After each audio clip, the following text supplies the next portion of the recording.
Hey guys, Michael Sweet, the Striper. I want to take a moment to congratulate Joe Taylor on 100th episode of On Faith's Edge. God bless you, buddy. Congrats. Hi, this is Mark Lowry, and I want to wish Joe happy 100th episode. I love your show. Keep it up. Hey, this is God's Comic, Brad Stein. Joe, just wanted to congratulate you on your 100th episode. Hey, Joe, it's Todd Agnew. I just wanted to wish you a happy 100th episode. I don't know if there's a song, happy birthday or whatever, that goes along with the episode thing, but congratulations, really excited. Because that skepticism, that cynicism drives my faith. I'm forced to look at it every day and reprove to myself that God is God and He exists. Well, hello. Thank you, Michael Sweet, Mark Lowry, Brad Stein, and Todd Agnew for the congrats. I know that means a lot to Joe. Welcome to the 100th episode of On Faith's Edge. My name is Karen Taylor. This is your place to hear conversations about God and living a life of faith in Jesus Christ. On today's show, we have On Faith's Edge, one and only Joe Taylor. As a number of you have requested, I thought for this very special show, we would interview Joe himself. So today, guess what? I'm taking over the show. Joe is the host and producer of On Faith's Edge. Every show he brings you engaging conversations with your favorite Christian entertainers, musicians, authors, professional athletes, comedians, and business influencers. Known for his thought-provoking question, Joe uncovers intriguing stories of conversions, struggles with faith, and personal victory. Today we'll talk about his path from atheist to believer, why he calls himself a recovering atheist, how his skepticism and cynicism drive his faith, the book of the Bible that causes Joe a great deal of angst, and is God a jerk? Why don't we tell the listeners how you started this podcast? How did you get started and interested in doing this? In this show, On Faith's Edge? Yes. Okay. First of all, I grew up as a talk radio junkie. Loved listening to AM radio. Politics, religion, social issues, whatever it may have been. I loved listening to AM talk radio. And I've always kind of been enthralled by it and interested in it. So several years back, I started searching for entrepreneurial shows, and I typed it in, and up popped these things called podcasts. And I said, wow, this is interesting. Through those shows, I heard about a local guy actually here in the Cincinnati area named Cliff Ravenscraft, who teaches people how to podcast. So I signed up for one of Cliff's courses and took it from there and introduced On Faith's Edge about 3 years ago, I think. What made you do a Christian-based podcast? I wanted to express my faith somehow. I thought that was important, and that's what I have a passion for. Within my faith, I'm most curious about talking to people about their questions on faith and how they came to believe in God, and if they've ever struggled with their faith, even as Christians. Because I do myself. You'll see, you'll as you hear in the show, I call myself a recovering atheist, and there's a reason I call myself that, and we can talk about that if you want. But I wanted to explore those questions of faith, and I wanted to also have some kind of entertainment aspect to it. So I looked at kind of different options, and I started off the show with right now the show is straight interview format, where I have a guest on and we talk about their current projects, and we talk about what they're doing and who they are. And then we talk about their personal faith as well. That's what I'm doing now. The show started off with three distinct segments. I wanted a segment called Tough Questions. I wanted a segment called Spiritual Hacks. And I wanted to have a segment where we are interviewing somebody of some level of celebrity to talk about their faith and how they came to God and things like that. Well, quickly, I kind of heard back from the audience, and the feedback that I was getting was, hey, we love the interview. So I transitioned to the interview only format. I would love to bring back the spiritual hacks, and I would love to bring back the tough questions segment. I think those really bring a lot of value. I think I may have given up a little too soon on those. So the listeners might hear those segments coming up. You were just talking about how you are a recovering atheist. Yes. You want to expand on that a little bit? Yeah. How did you, if you're recovering, does that mean you're a believer? I'm a solid believer in Jesus Christ as God. So I use the term recovering atheist because, first of all, it's funny and it's quirky, but also I relate to it in the same way that an alcoholic will relate to the term recovering alcoholic. There's some warped comfort that I find in atheism. I'm not responsible to any law or lawmaker or higher authority, really, because if there is no God, then who else is higher than me? I mean, you have the political hierarchy, and you have governmental hierarchy, and you have your vocational hierarchy, your bosses and people like that, and the president of the United States and so forth. But morally, who am I responsible for? And there's a comfort to me in that, who has a leaning towards wanting to do things my own way. But even now, in the still of the night, I will question my faith in the existence of God. And in fact, that's one of the questions I almost always ask in my interview, because I love to hear what other people say about that. I will question my faith or even the existence of God. And that cynicism and that skepticism drives my faith, because I'm forced on probably a more regular basis than most people, most believers. I'm forced to dig into the evidence that proves God out, proves Christianity out, and dig into those things. So that's why I call myself a recovering atheist. How did you come to know Christ? Wow, it was a process for me. I was born culturally Christian family, where we went to church on Christmas and Easter. Yeah, we were Creaster Christians. Christmas and Easter. Yeah, absolutely. And so that's what I was born into, a culturally Christian family.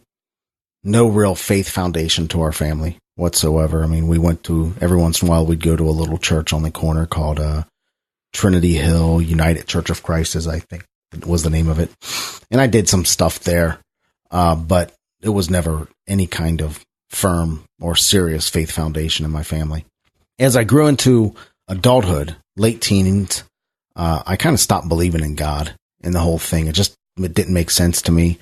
The concept of there being this big grandpa in the sky that grants wishes, just that people pray to, just didn't make sense. And the fact that, and the idea that this person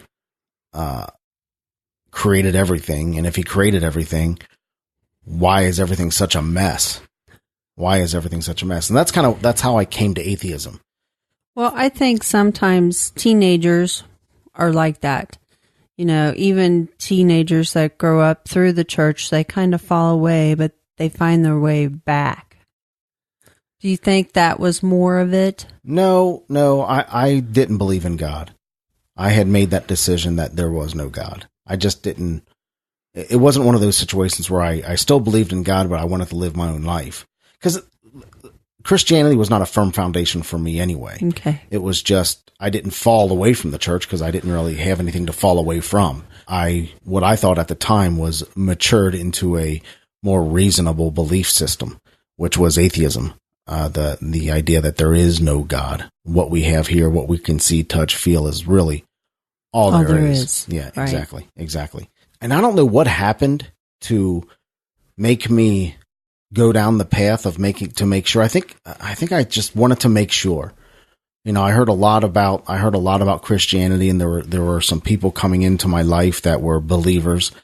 This was before you and I met, friends and people like that were believers. So I said, okay, well, if I'm going to be an atheist, I'm darn well going to be able to support atheism. And so I started looking into just the idea that there is a God, not Christianity specifically, but the idea that there is a God. So I read some articles about the probability of the universe. I read some articles about something called irreducible complexity, I think it's called. Also read some articles about creationism. Once I fell, once I fell into a place that there probably is something outside of time and space.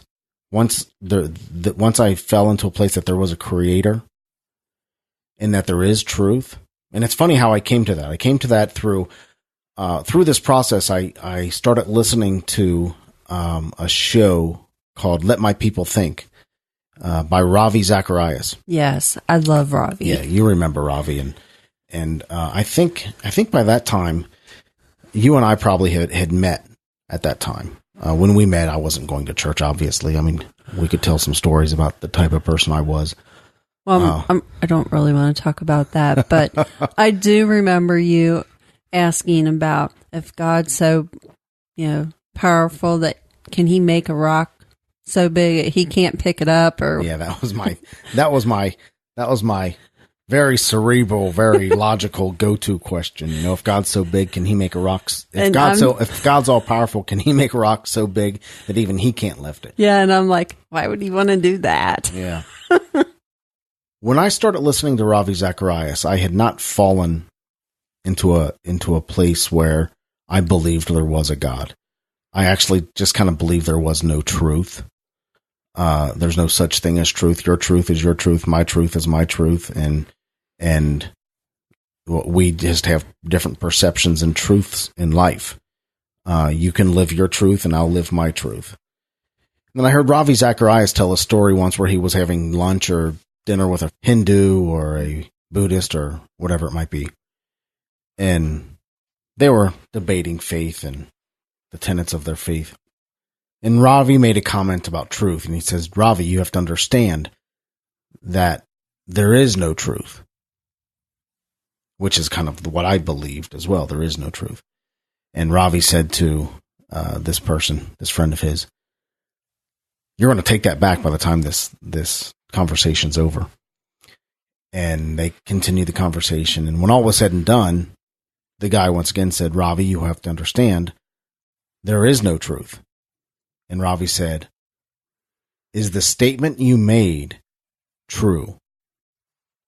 If you say there is no truth, and if you say that statement is true, then you are admitting that there is truth. There is something in this world that is truthful, that is founded in yes or no, black or white, either or. If you say that statement is not true, then you're saying that there is truth, and it's a circular argument that leads back to one thing, that logic proves, reasonableness proves that there must be truth. Once I realized that, I was screwed. Because my foundation crumbled around me, that your truth is your truth and my truth is my truth, and there is no real truth. And I'm like, oh boy, this is not good, Joe. So I had to figure out, once I realized that there was truth, I had to figure out what truth was. And that led me to God. Because truth cannot come from you, and it cannot come from me. You as a human being cannot be the truth giver. Truth can only come outside of space and time truth can only come from an almighty creator of the universe that has knowledge of all things, an understanding of all things. That's the only entity that truth can come from. So if truth exists, there must be a truth giver. And if there must be a truth giver, that truth giver must be all-knowing and in all understanding. And in order to be all understanding and all-knowing, you must have created it. And you must be outside of space and time. So therefore, much to my chagrin, I realized that there is a God.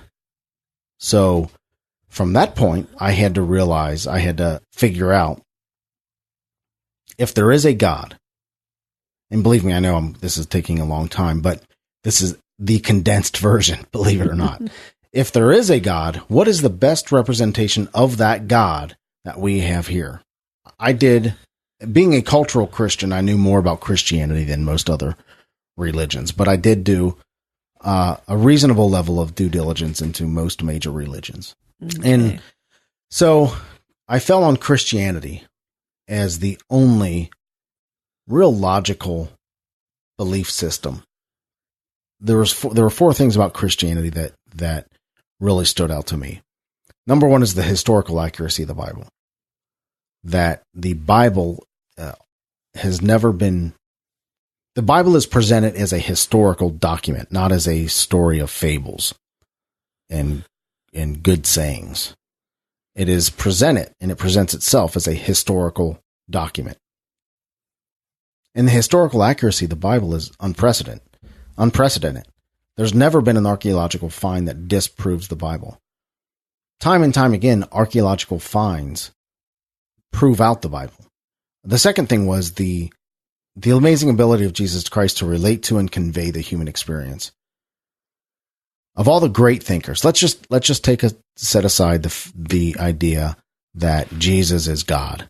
Okay, let's say Jesus was just a historical wise man of ancient times, a great thinker, a sage of sorts. Let's just leave it at that. Well, he is talked about in other religions. He's talked about in Islam as a great prophet. Yes, in fact, he's referred to in the writings of the Jewish historian Josephus. Right. Pliny the Younger mentions Jesus. In fact, Josephus talks about Jesus as a magician. It's clearly talking about the miracles of Jesus. Which is outside of Christianity. Yeah, it's extra biblical. So that just proves that he existed. Right. And again, that speaks to the historical accuracy of the Bible. Jesus Christ was a real human being. Yes. Jesus Christ was a man that lived on this world and recognized, and there's as much written about, there's more written about Jesus than probably any other historical figure. It's interesting, the life of Jesus Christ and the resurrection, and we'll talk about the resurrection here in a second, because I have kind of 4 points that point at me to Jesus Christ. The life of Jesus Christ is unquestioned. The resurrection of Jesus Christ is unquestioned, is a historical event that measures up, using any reasonable measure, measures up as a historical event. But what blew me away about Jesus was his amazing ability to both relate to and convey the human experience. You know, at our core, humans are searching for something to fill their lives, and they're searching for grace and forgiveness and honor and dignity. And Jesus Christ spoke to all of those things and gave people a path to those things. Kind of along the lines of historical accuracy as well as is the authenticity of the resurrection. There's not been a single event in human history that has been more scrutinized and investigated than the resurrection of Jesus Christ. This event happened. There was a man that lived about 2,000 years ago that was killed on a cross by the Romans, was buried in a tomb, and came back to life and presented himself as a live human being to hundreds of people. There's all kinds of proof behind that. The Roman and the Jewish leaders at the time would have liked nothing more than to disprove the resurrection of Jesus Christ. And see that all go away. And they would want nothing more than to disprove that. So all they had to do was bring forth a body. That's it. They've never been able to bring forth a body. And it's 2,000 years later. Nobody can explain why these followers of Jesus went from scared men afraid of being associated with Jesus to bold followers of Jesus Christ professing the gospel to their agonizing death. Most of them died in agonizing death, does it make sense that all of these people would die an agonizing death for a lie, for something that was just made up, or something that they weren't absolutely sure of?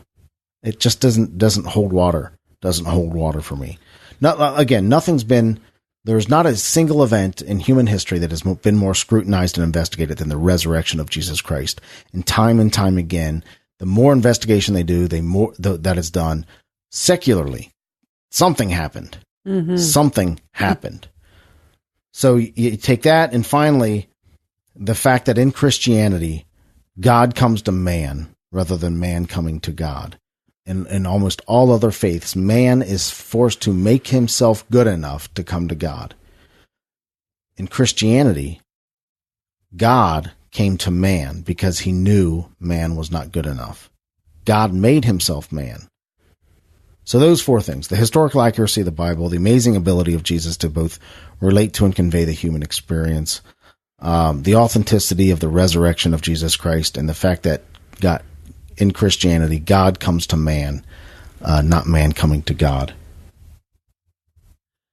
You've interviewed a lot of different people, famous people in the Christian world, and some were actually in the secular world famous. So my question to you is, who was your favorite to interview and why? That's a horrible question. I ask that a very similar question to my guests, especially musicians, because I ask what their favorite piece is off this album. The problem with that is these favorite pieces that I ask them about are not human beings that I'll probably have to talk to again at some time. Okay. Well, okay, then maybe I'll rephrase it and say, I'll answer your question. Okay. I'll answer your question. I have some significant. I actually wasn't very prepared for this question, but let's roll with it. I have a couple people that were significant in my life growing up, even as a non-Christian. Two of those people were John Schlitt and Michael Sweet. Both came on my show early. I was a big metalhead, long-haired metalhead when I was a teenager.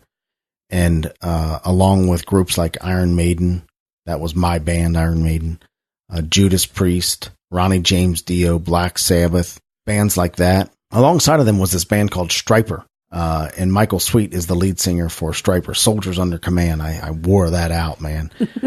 So those two were pretty significant to me.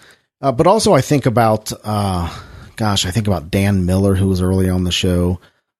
He's a business and life coach, author of 48 Days to the Work You Love. Tremendous life advice in that one. Recently, I've interviewed Mark Lowry, David A.R. White, Daniel Roebuck. Daniel Roebuck was a fun interview recently. That's a tough one. All really good. I get a little bit. I get a little bit, and the audience gets a little bit from each one. Well, when you were listening to these bands, did you realize they were Christian? Well, like Stryper and Petra? Yeah. Yeah, I knew. I knew, but I didn't. You had but the sound, Michael, I mean, my gosh, if you go back and listen to some of John Schlitt's early stuff, and John Schlitt still has it, by the way. Oh, he certainly does. John Schlitt still has it. But, man, Raise a Little Hell from Head East before he was a Christian. See, John Schlitt got fired from Head East because he was into drugs and too much of a drug addict. He got fired from Head East. That's really hard to imagine now. Yeah. John's a great guy. Yeah, he is. And I liked that sound and listened to Petra a little bit, and I didn't. The Christianity thing just wasn't an issue with me one way or another. I didn't. You just like the music? Yeah, Michael Sweet has an amazing voice.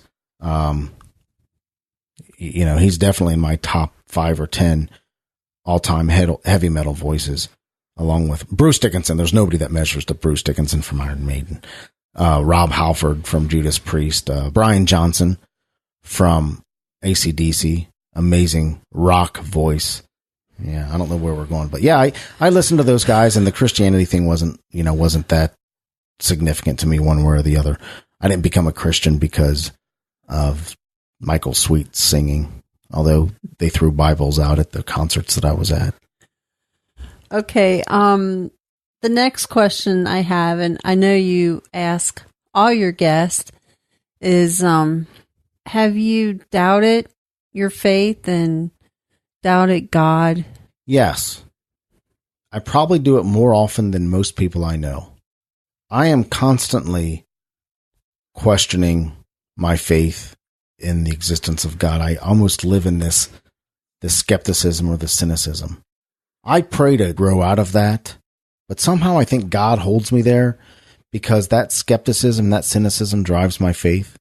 I'm forced to look at it every day, all the time, reprove to myself that God is God and He exists, and he was manifest in Jesus Christ as a man and was punished and died on a cross, a horrible, horrible death, and was raised again and taken to heaven as a man.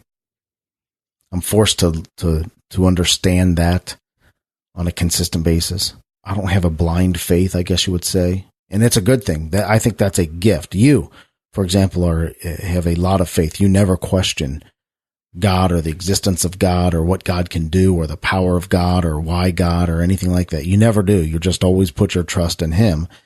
And I'm like, what the hell are you talking about? I mean, we got to, what do you mean put it in God's hands? I covet the faith that you have because of how easily you can live your life through it. Thank you, honey. Yep.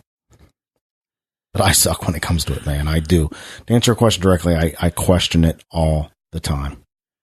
I think almost everybody has that question. They may not show it or they may not say they have it, but I think sometimes they do. I think more people question their faith than what we think, but they're afraid to question their faith. Right. And my point is, God's a pretty tough cat. Yeah. I'll bet He can handle it. God can handle me being jacked up with it. God can handle me questioning Him and what his motives are.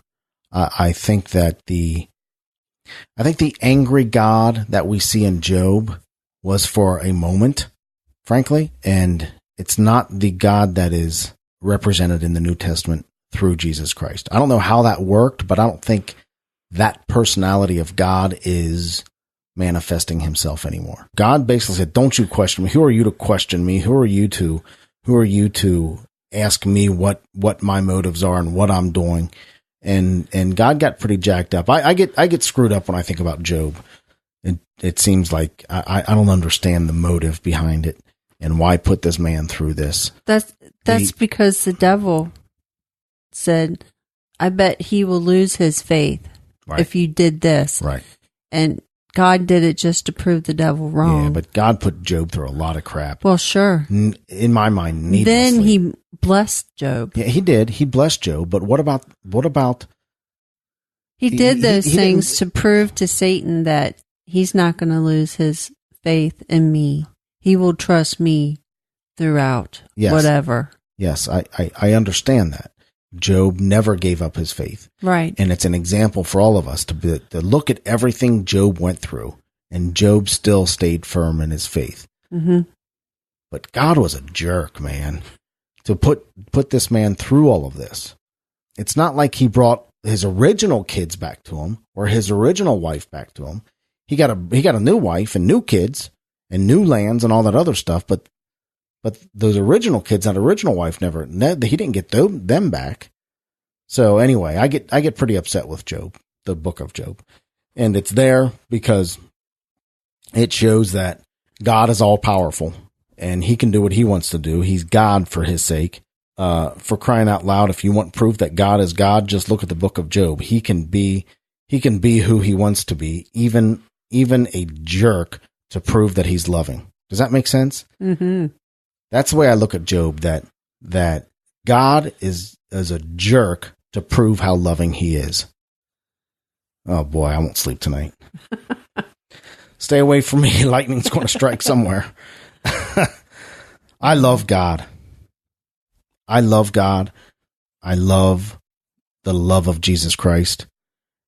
And I love what he's done for me personally as a man and what he's done for humanity and the sacrifice that he gave on that cross. Here's something interesting about the cross. Think about this. God chose a time in all of history that he could have chosen to come down and offer himself as a sacrifice. God chose a place and time where they were inflicting the cruelest of punishments that has ever existed in history.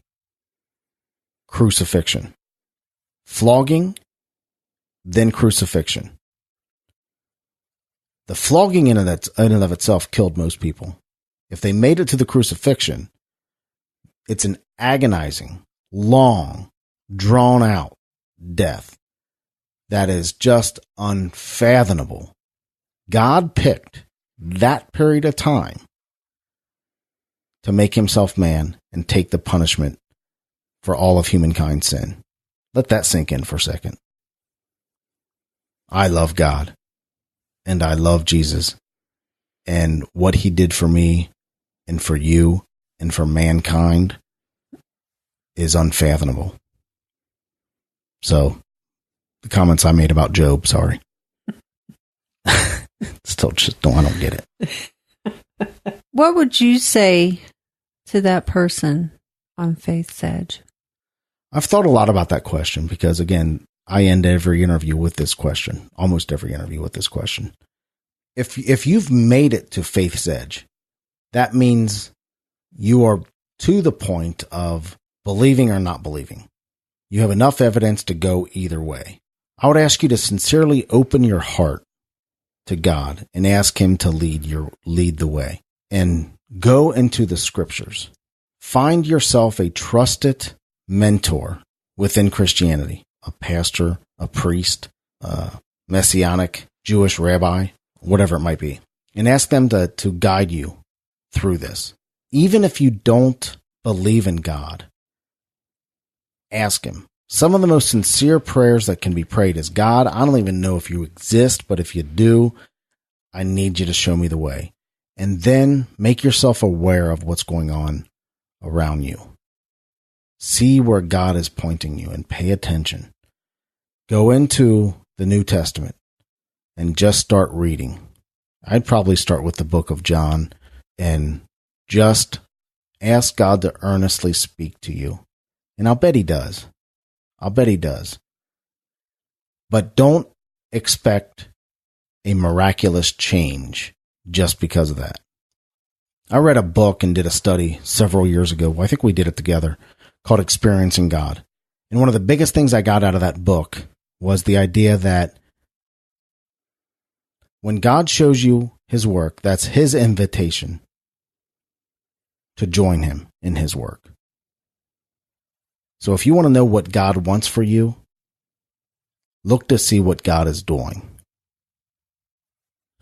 Well, thanks for letting me do this interview. It is your 100th episode. And as you look forward, how long do you think you'll be doing this show? As long as I have listeners, as long as I get feedback, and as long as I can find interesting guests that will speak to the issues that are important to faith. The show has gained a lot of traction. The most important thing for my show right now is consistency. As my listeners will know, there's been times that I've gone months without putting out a show, and I'm sorry. I would love to be able to sit here and say that will never happen again, but I with almost certainty, I'm going to say that will never happen again. There might be a branding change you see in the show. I'm not sure, but the show will continue to go on and go on strong. I've been blessed with some amazing guests with amazing stories, and all of them have been an absolute blessing to me and to you, the listener. I don't think I have anything else to ask you. Thank you. Take care. Joe's website is onfaithsedge.com. You can follow him on Facebook and Twitter. These links, as well as all links, can be found in the show notes at onfaithsedge.com/100. That will wrap up today's show. Thank you, Joe Taylor, for being with us, and thank you for listening. You mean a lot to us, and you mean a lot to this show. God is real. He loves you, and so do we. God bless. Thank you for listening to On Faith's Edge. You can subscribe to the show via iTunes, Stitcher Internet Radio, or your favorite podcast app on Android, Apple, or Windows devices. To reach out to Joe or leave comments about the show, visit onfaithsedge.com. You're important to us, and we would love to hear from you.